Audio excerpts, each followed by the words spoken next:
Hi, everyone. Welcome to TSP Weekly. This is your tech startup podcast for March the 11th, 2016. My name is Stephen Campbell, a local tech entrepreneur here in Kitchener-Waterloo, and I'm with the TSP Weekly early adopter and podcast evangelist, Elliot Brenchley. Hello, hello. Welcome to the other side of the microphone, Elliot. Thank you very much. It's good to be here. How are you? And tell us a little about yourself. I'm doing nice. It's a little bit of a nippy morning here in Kitchener, but I'll survive. I work in the area, so we're in the Velocity Garage right now. I work right across the street, actually, just 4 floors down from Steve here at Sweet Tooth. I think I've let the cat out of the bag with that. He's our guest today. Yep. He's here. Da-da-da. And I do marketing for a company called Green Brick Labs. And we're just a collection of smart people who build cool stuff. And we use open source, neat technology. Thanks for joining us today, Elliot. Thank you. Amaris is really sad to miss this one. She's pursuing some higher education goals right now. So she's back at school, but she'll be back next week. So she says hello to Steve. Amaris. So let's welcome Steve. Joining us today is our guest, co-founder Steve Deckert from Sweet Tooth. Thanks for having me today, guys. Morning, Steve. Appreciate it. Good morning. Yeah, how are you? Doing well, doing really well. Excited to get into the podcasting business. I'm a huge podcasting fan, and so it's cool to be on the other side of the mic. It's funny. I have a note here that we first talked about talking to you guys in August of 2014. Wow. Yeah, so we're glad to have you finally on the podcast. It's been a low, slow romance, but, right. but we're here, and we're happy to be here. Yeah, we first connected with Jay Alkaki. Yep. Is he still with you guys? Yeah, he's on the board, actually. Yeah, he's Okay. a serving board member, actually, yeah. Awesome. Yeah. Co-founder. So tell us a little bit about Sweet Tooth. You guys are obviously a candy vendor here locally, vending machines. We all have severe diabetes. We all have bads. We're a loyalty app for people who sell things online. And what Sweet Tooth allows them to do is to give their customers points for buying things or engaging with them, similar to like Shoppers Optimum or something like that. Or Canadian Tire Money. Or Canadian Tire Money, which is actually a really cool old loyalty program. Yeah. And then those customers can spend those points on discounts or special experiences or any of that kind of stuff. And the whole goal is to keep customers coming back, engaged, spreading the word about your brand, and loyal. That's awesome. Yeah. How did you guys come up with the name of Sweet Tooth? So we started as kind of thinking about what we wanted the company to be about, and we definitely wanted to be different and feel fresh and young and a new face in the industry. And then we also kind of wanted to reflect what the product was, which is creating loyalty. And when you think about having a sweet tooth, it's just this insatiable desire for getting that sugar, that chocolate, whatever it is that you want. And we want to create that in customers with brands. We want customers to have this insatiable desire to go back to a brand and shop more. Addicting. Sugar is very addicting. So we're going back for the Click Fest. That's awesome. Plus, it's a great name for swag. I mean, we pretty much have free domain on all sugary goods when it comes to swag. Very nice. Yeah. Very nice. So tell me a little bit more about the product then. You guys are a software suite, or are you a separate entity? Do you sort of incorporate with other online entities, or how does the product work? Right. So we're an app that plugs into online stores. Okay. So a lot of retailers will use things like Shopify, another awesome Canadian company, or BigCommerce or Magento, or there are actually dozens of online e-commerce software providers. And we plug into 3 of the most major ones, being Shopify, BigCommerce, and Magento. We're expanding that and growing, and also looking to get into custom e-commerce builds. So if you have a website that is something you've completely built yourself, which is pretty common, especially for large retailers, we want to be able to help you out too. Okay. How behind the scenes do you have to work with a company like Shopify? I know they're local. They have offices that are growing in this area, but they're mostly based in Ottawa and Toronto. Do you build the relationship from sort of day one and say, hey, look, guys, we want to build this integration. Are you willing to work with us? Or is it more like a separate relationship? We are very close with all of the teams we work with. I mean, it's a very important relationship for us.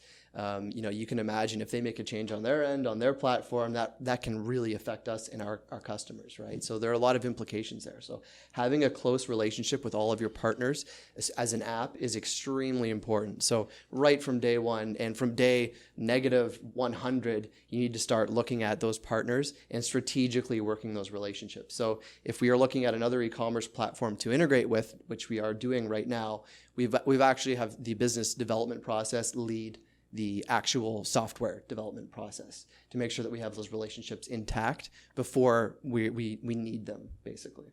I guess this leads into our next question, and it's how big are you guys? But do you have someone completely dedicated to maintaining that relationship?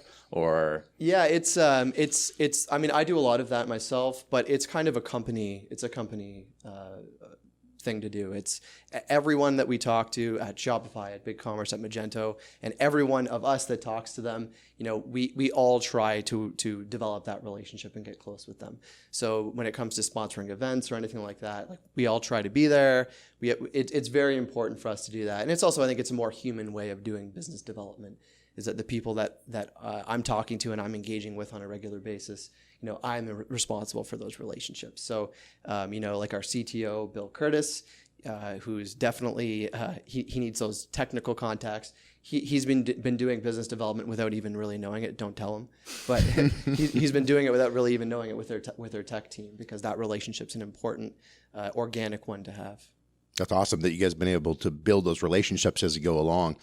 From a customer standpoint, do they know that they're using SweetTooth, or does that sort of integrate right into Shopify? Do they not even see you in the background? So it depends. The larger retailers want a white labeled loyalty program that is their own custom loyalty program, and we can absolutely do that.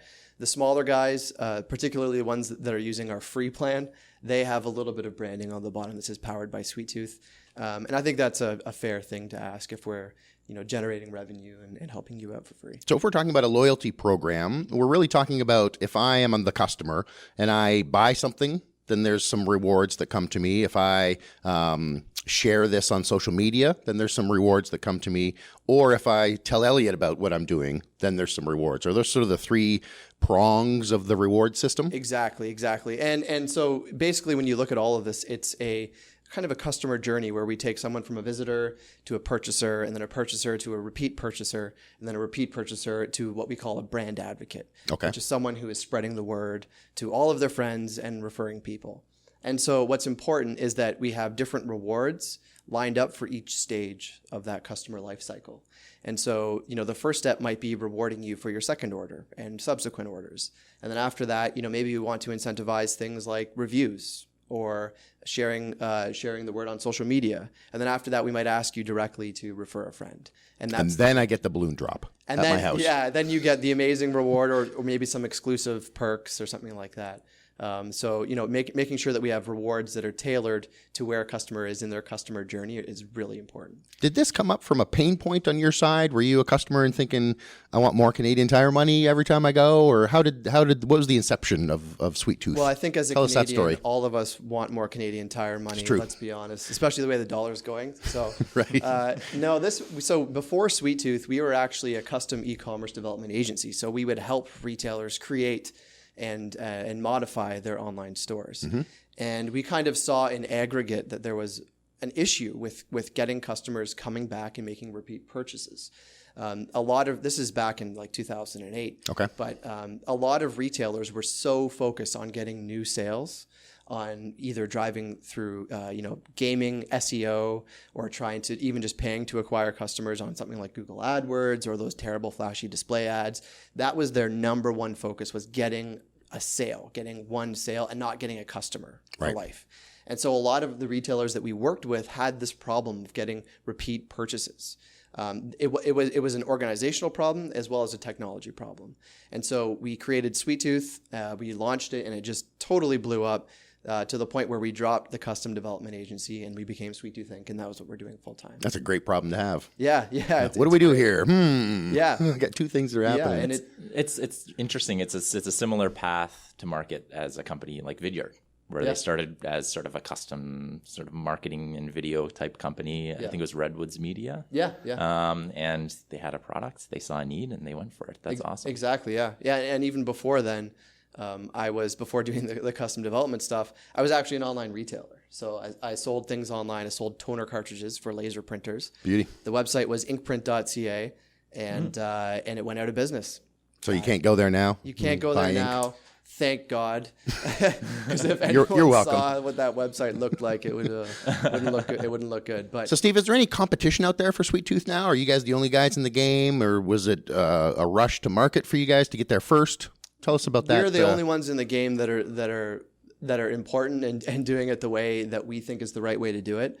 Well said. There are competitors out there, and a lot of them are the old guard of loyalty. They are Canadian Tire Money kind of technology. Exactly, and they're these big, which is fine for what they're doing, but we think that there's a next generation of loyalty coming, and we think that a more kind of a human experience with loyalty programs is what people are looking for, particularly on what we're rewarding them with and what we're rewarding them for.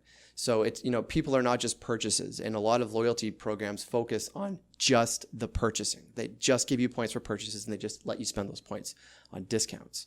So, with Sweet Tooth, we want to kind of engage customers throughout their entire life cycle, and that's the differentiator between Sweet Tooth and a conventional loyalty program. Now, I know it's up to the retailer, but what do you find customers are looking for in rewards that they didn't necessarily look for before when we were handing out Canadian Tire Money? Definitely experiences, exclusivity. So feeling special, especially with millennials, this is really important. So a really good example is a retailer called Sephora. They have a loyalty program called the VIB program, and they have two tiers. They have like a regular loyalty program member, and then they have their top tier loyalty program member, the VIB Rouge. And the VIB Rouge people can go into, they close the doors at a Sephora store. It's a makeup store, and they hold this event, and they only let these special VIB Rouge people come in, and there's food and drinks, and it's a party and product and stuff like that. And that exclusivity is, that kind of a reward is really, really popular now. And it's relatively easy to do. Like, all you have to do is give some sort of perk. So it could be something as simple as sending someone an email about a sale you're having or a new product you're launching 7 days before everyone else gets it. That kind of stuff, making me feel special, making me feel like I'm a different type of customer than someone who just walked in from the street. Those kind of rewards are doing really well. Let's talk a little bit about the team, how you built it. You have a couple you're a co-founder? Correct. Who else was in on the genesis of this idea with you? So Sweet Tooth, we have a few co-founders, myself, Jay, Mike, Bill, and Mosen. And we started right out of university. It was actually going on a little bit before then, part-time. But we all decided full-time, university's done. And you guys Golden Hawks or Warriors? Well, most of them are Warriors. I actually went to McMaster. Don't hold that against me. But what are McMasters? What's your Marauders? Oh, the Marauders. Yeah, we maraud things. Okay. Apparently. So most of the guys are from the University of Waterloo, which is the Warrior. Yeah, exactly. And then you were from McMaster. Exactly. Yeah. Okay. Yeah. And so we all decided full in right after university. Let's do this. And that was in 2011, and it's been full tilt ever since. We're up to about 19 people now around the world, and looking to hire really like a lot of people over the next year. Okay, so a couple questions there. First of all, around the world was kind of an intriguing statement that you have 19 people around the world. Is somebody working remotely, or do you have another office somewhere? Or tell us about that. Yeah, we have people working remotely for sure. That's part of our culture, is that we allow you to work remotely if you'd like. Also, strategically, it makes sense to have people remotely, especially when you're an online when you're servicing online retailers. Because for them, if their site goes down, you need to fix it right then. And we're talking about thousands of dollars per hour can be lost. And a lot of our client base is actually international. Like less than 5% are Canadian, actually. So for us, support is almost a 24/7 gig that we have to do, especially when you have over 5,000 retailers in 40 countries. you need to be on the pulse nonstop, 24/7. So that's your customer base is you're calling them retailers, but you've got 5,000 customers across 40 countries right now? Correct. Yeah. That's awesome. Yeah. It's great. Great job. Yeah. And those are small retailers, those are big retailers, and everything in between. And so tell us about employee number one. You guys have several co-founders. Yeah. You have a team, obviously different talents. What was the first need that you were like, we have to bring somebody on board to help us out? Definitely support and admin It's exactly stuff. what you're talking about. Yeah, that kind of stuff helps. Development as well. We have a lot of technical co-founders. So four of them were technical, and they're the ones that were from University of Waterloo. And we also have Mike, who is actually he has a degree in physics from UW, but he's on the business side as well. But Like a little Sheldon Cooper? Yeah. I'm not sure. I would hope. Was he a physicist? I would hope not if he's doing business stuff. Yeah. But Not the warmest salesman you've ever met, right? Punch him in the face. and yeah, so support and dev were definitely really important areas for us to invest in early. Yeah. That's great. So where did you get your start? Did you come up through an incubator program, or did you have money to get an office from day one? How did that work? So we started in the AC, actually. And the AC is the Accelerator Center. Accelerator Center, Here yeah. through the University of Waterloo. Exactly, yep. And we were there for 2 years. And then on graduation, we moved to 305 King, just the radio tower, also known as the old Honest Lawyer building for anyone who remembers it. Depends how old you are. Yeah, People yeah, sometimes say the old TD building. Yeah. And I get confused looks. Okay. Yeah. And if you're really young, then we say just right across from Dallas. Yeah. Which is a local sort of bar, let's Yeah. say, nightclub. Yeah. They've seen it shivering in the corner waiting to get in with no coats on in the middle of winter. Totally insane. But that's an interesting building. It's become almost a tech hub in itself. I mean, it used to be a bank, and then I think D2L was there on 4 or 5 floors, and then they cleared out, and startups just filled that void. It was amazing. So people like Square are there, Reeby, it's becoming almost a tech hub in itself. Yeah, Green Brick Labs is there. Labs are Oak and there. Rumble are there. Oak and Rumble Chalk are was there at one point. I don't know if they're still there. Chalk.com. Yeah, I think so. Yep, Yeah. Chalk.com. So yeah, it's right around the corner from here, which is really helpful for us. Well, they had to start up. They had to make it more of a startup thing by knocking out the ceilings and making the walls exposed. It's really funny because we're next to a traditional lawyer's office, and they've got the office that we know from the 90s and whatever with the drop ceilings. But when startups move in, everything becomes white and the ceilings get exposed, and it's just funny. Like there's an aesthetic to it for sure. I stopped by to chat with Elliot last night at about 5:30, and the office next door, which is the lawyer, was black. They were gone, lights were off, and Green Brick Labs is buzzing. There's still people there, and lights are on, and all kinds of shoes. Oh yeah, you always see totally lights on different, in that right? building. Yeah. I mean, if you're walking downtown for dinner or something like that, there are always lights on that building. Yeah. So tell us a little bit more about the team now. So you're up to 19. How many of them are here locally, and what's the office environment like? What's the culture that you guys have built, or do you have like a mission statement or a cultural statement? No, that's too boring. Yeah, I don't even know what I was asking. People with no culture have those, I think. Yeah. They write it on the wall, or Yeah, we have 9 locally, and again, hiring locally pretty aggressively. We just got a new office in January, and the reason why we're shooting here is because that office is still being worked on right now. But we have, the standard startup fare. We have the ping pong table and the nice glass meeting rooms. Everyone has a stand-up desk there, which is really cool. We have a kegerator too, so we have beer on tap, inspired by Green Brick Labs, who showed us the way. do you guys play foosball yet? We had a foosball table, but we threw it out. Okay. We weren't using it. Yeah. Wow. Unfortunately, yeah. I know. So Ping pong over foosball. That's just an interesting choice, I guess. yeah, I love ping pong, just because I get to move around a lot. And, if it's 3 o'clock and you're feeling kind of sluggish, you just go play a game of ping pong and have a coffee. But the ping pong helps too. Yeah, I don't know that I've ever thought that. You know what? I need a good game of ping pong right now, and that'll really turn things around for Through me. the afternoon slump. Yeah, it's a good idea, though. Really good idea. So let's get to know you a little bit more, Steve. We've heard about the team. We've heard about the product. I've got a good question for you. Before we do, we've talked a little bit about hiring. Do you want to talk about the positions you're actually hiring for, in case there's anybody that's talented in the area that's listening that is looking for work? What do you guys need right now? We're hiring for everything. No, we definitely need some engineers, for sure, some software engineers. If you know Ember, that is a plus, which is a JavaScript framework. I met him a couple times. He's a nice guy. Okay. Mr. Ember. So that's a no, Stephen. Yes, that's a no. Yes, thank you. Or Ruby devs as well. And we're also looking for right now, really important to us, is a content writer. So we have really doubled down on loyalty content over the past little while. Inbound marketing has been working great for us. And so we want to get more people doing that and become more of a thought leader on loyalty strategy and loyalty tips and stuff like that. So we have Alex McEachran right now, who's writing for us and doing a great job. We want another person just like him. So if you're out there and you can write really well, and if you can produce content of any sort, please let us know, because we'd love to get in touch with you. Awesome. How tough is it to recruit in KW right now?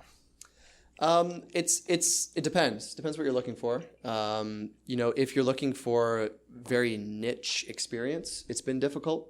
So, an example for us, at least, has been Magento development, which is an e-commerce platform. So finding people with that kind of experience is a bit difficult. Something like Shopify, not so much, because everyone here knows Shopify.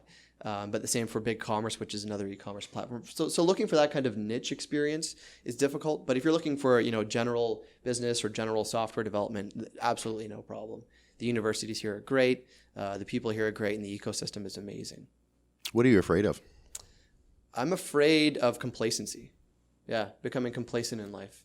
And just being comfortable and never getting better at things. That's the thing I'm most afraid of. So how do you combat that then? Challenging myself and just saying yes to things all the time. Just saying yes to every opportunity. Like that Jim Carrey movie. Yeah. Honestly, though, like if there's always a good reason to say no to something, and if it's a new experience, it's just more comfortable to say no. And I think saying yes to things more often than not will lead you into new places in your life. And that's how Sweet Tooth was started. Like Sweet Tooth, I was like, do you want to come join this company? By the way, I can't pay you. Yes, and that saying yes to these kind of things in your life will lead you down paths that you otherwise wouldn't have gone. Do you think you can do 100 one-arm push-ups right now? Speaking of saying yes to everything. I think that's an easy answer. Yes. Throw him a softball. Next question, please. So tell me your first memory of doing something really good, where people were like, "Good job, Steve. That was awesome." What's your first memory of that? Not generally in life. But Right. Yeah. not like I went to the potty for the first Yeah. time. And it was No, I didn't it pee was- my bed. Yeah. Yeah. With Sweet Tooth, or just generally speaking? With Sweet Tooth. With Sweet Tooth? Yeah. So with Sweet Tooth, the first thing that I felt really good about doing was pre-selling our product. So we hadn't even started development on it yet. Our goal was to raise some money to create it.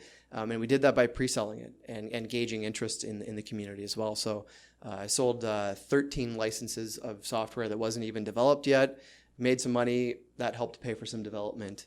And that also helped us know that the market was looking for something like this. I think everyone, if you ask them if this is a good idea, they're very likely to say, especially if you know them, yes, that's a great idea. But if you ask them to give you money, that's a different question.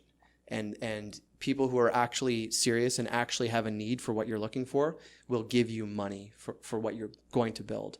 And that also helps you hone your sales and marketing pitch as well. It certainly makes the friends and family round of raising money easier when you have some sales under your belt. Yeah, And yeah, you're exactly. You don't have to just convince everybody automatically when they're seeing that vision and paying for it right off the bat, right? Totally. And it makes you feel a lot more confident in what you're doing, because you've just convinced people to pay you for something that doesn't exist.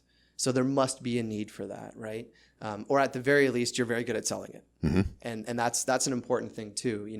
Having a need for a product is half of the battle. Being able to sell it well and craft a pitch and some marketing around that is also an important component of that as well. Can we talk going back to the beginning of your story a bit? Did you guys, so you had some sales early. Did you get any money through the Accelerator Center, or did you take any early investment, or do you have any venture capitalists, or can you talk about sort of that a little bit? So this was before the AC, actually, before the Okay. Accelerator Center. We pre-sold it. We were working out of this really ratty, crappy office and really grinding it out. And then this would have been about a year or two before the Accelerator Center. Okay. When we were kind of part-timing it, and then we joined the Accelerator Center full-time in 2011. Once we decided school's done, let's get into this full-time, basically. After that, in 2012, we raised some venture capital. We raised $2.25 million. We're calling it a big seed, but Indeed. yeah, big seed, and that's with Omer's Ventures, Mars, IAF out of Toronto, and some other private lenders as well. No, great. Yeah, That's awesome. yeah, it really helped. The money was great. How about locally here? Do you have any? And we're hashtagging this as Startup Crush. Hashtag Startup Crush. Do you have any startups that you think are really cool? Sweet Tooth is bought out tomorrow, and you're free to do whatever you want. Did you see a team you'd love to join on the startup level? Anybody that's doing cool things down here that you? Well, I mean, this podcast is incredible. Thanks. Let's just say that. We're hiring. It doesn't pay a lot. Yeah, it pays you nothing now, but we'll double it in the future.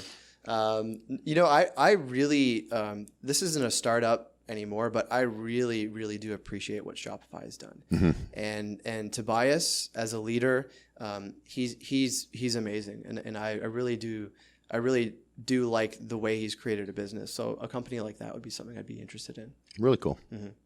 You and thousands of other public investors. Yeah, exactly. Yeah. Hopefully for them. Yes, you'll work for equity, I guess. There.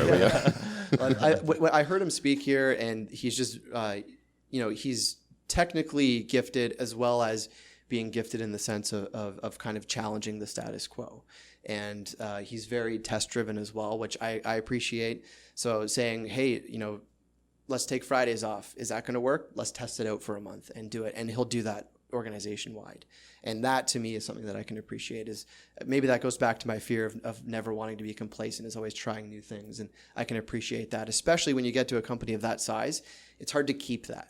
So I can appreciate when you can be that big and have that tenacity to always be looking to improve. I can appreciate that for sure. So tell us something that you've done recently that sort of scared you, that was trying to push that envelope ever increasingly forward. Every hire that we make can be difficult. So we started a new project where we wanted to really help our biggest customers get Sweet Tooth up and running within 60 days. And so we're talking about like some pretty big retailers, companies like D'Addario, if you play music, they make strings for your guitars. Okay. Vega, which is like a vegan nutrition brand. Companies like that. And Not a musician, not a vegan. So both of those missed for me, unfortunately. if there are any vegan nutritionists out there, they know exactly what I'm talking. Vegan musicians. So our goal is to get them launched in 60 days, and which is a difficult thing to do with a big retailer like that. And so that was a project that I led, and the goal there was to make them happy, make them help them use the software, get a better loyalty program launched really quickly. And so that project was something that was a big question mark for us. It was a bit scary to get into that. I'm more familiar with sales and marketing, but I'm a generalist. I can do anything. So I was leading that project, and then was responsible for hiring some people to take that project over when done. So creating a process that's never been done before, or doing something that we've never been done before, that was a bit scary. But again, I loved it because I don't like complacency. When you've got so many co-founder cooks in the kitchen, proverbially, how hard is it to bring in a new hire? Say, look, we're tasking you with this responsibility. It's a big deal for our company. We're going to be hands off. Yeah. How hard is that for you? It's really hard when you start. When you start, I mean, you are like, this could be make or break for a company, right? Particularly with salary, right? If you're pre-revenue, or if you're making a little bit of money but not a lot, it is really, really hard. It gets easier as you go because you get better at it and you're a little bit more comfortable financially. But still, everyone you bring on board will affect the culture. And that to us is extremely important, is maintaining that culture, because we think that's one of the reasons why we were successful, was because of our culture early on. And every change that we make in that culture is really, really important to us as we continue to grow. So it's kind of changed from being a financial, being tough financially, to being difficult from a culture perspective and looking at the long-term growth and the shaping of the company over time. That's really cool. Give us some words of sage advice for the two founders or the young startup that doesn't have sort of 5,000 customers or maybe 5 customers yet. What can you tell these guys that are starting out and struggling and going through the trough of sorrow? And what would your advice be? I would say actions speak louder than words, but results speak louder than actions. So, and this kind of goes back to my point of asking people to pay you for something. So, if you're doing product development and you want to see if people have a need for this, tell them to pay, and that's an example of where results speak louder than actions. And getting the result of having revenue. If someone says they want to help you do something, get them to do it. And get the results out of it as well. Just doing things, being busy isn't enough. Getting a result is really what you need to do, because it's really easy for you to be busy as a startup. I can spend 25 hours a day doing everything and being busy, but getting the results that we need is what's important. And the results are sales, usually? Yes, sales, but not always. I mean, it depends what metric's important. Like for us right now, our retailer adoption is important for us too. So making sure that we power as many loyalty programs as possible. We're fortunate in that we're profitable now. So, we don't need to sprint for revenue. Revenue is still very important for us. Growing revenue is important. But for us, we're looking more at market share now and making sure that every retailer that's running a loyalty program online and soon offline will be using Sweet Tooth. I like that, sprint for revenue. Yeah. That was really neat. So as we sort of conclude the podcast, any parting questions, Elliot? Anything that you need answered from Steve here? There's always that classic TSP podcast question. Oh, no. That I think I was kind of upset when we dropped it, to be honest. Do you really want me, Amaris and I, to ask people? Well, I am a data-driven guy, and I would like to see a study as far as answering the question regarding toilet paper, fold or scrunch. Scrunch. Thank you, Steve. Life's crazy. Thank you, Steve. Life's crazy. You can't, just celebrate just being wild and different and crazy. Scrunch. You're on the dark side of the curve. Sorry. I don't know that I'm scrunching with wild abandon, but yeah, okay, Steve. Thank you for being a scruncher. But I'm actually wearing my scrunch shirt today. So, there you go. Elliot, I take it you're not a scruncher. You're a folder, are you? I am in the fold camp. Yeah. That's all that needs to be said about that. I'm sorry I brought it up. So here's my last question for you, Steve. Tell us something that we don't know. Something that you don't know. And this is an easy question, really. It sounds complicated, but can be very easy because we don't know a lot. I'm speaking for myself, Elliot, but yeah, tell us something we don't know.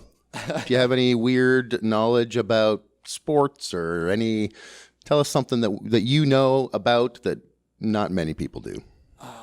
What's your weird expertise? My weird expertise is knowing a little bit about a lot of things. So you're a generalist? If you go to trivia and it's that random question, I will be the guy that knows that. I know this is a very non-specific answer, but again, I don't have a lot of knowledge in one specific topic. So. What's the weirdest little thing? How many dimples are on a golf ball? At least 2. At least 2. Good answer. Minimum. Yeah, those are the cutest balls with the 2 dimples. Great. Well, if we want to follow your progress, we can tweet you at Steve Deckert. Yes. Or at Sweet Tooth. Facebook is Sweet Tooth Customer Rewards, I believe. Yep. And then on the web, it's sweettoothrewards.com. Yes. Please check us out. Awesome. Joining us next week, we have Aaron Martin and Justin Frenette from Him and Her. Why not her and him? Great question. We'll find out next week. And that's all for today, folks. So thanks for joining us on another episode of TSP Weekly. Tweet the TSP Weekly crew at TSP Weekly. You can tweet me at SirS_Campbell or Elliot at eBrench. So from myself, Stephen Campbell, my co-host Elliot Brenchley, and our gracious guest, Steve Deckert of Sweet Tooth, thanks for joining us today, and we'll see you all next week.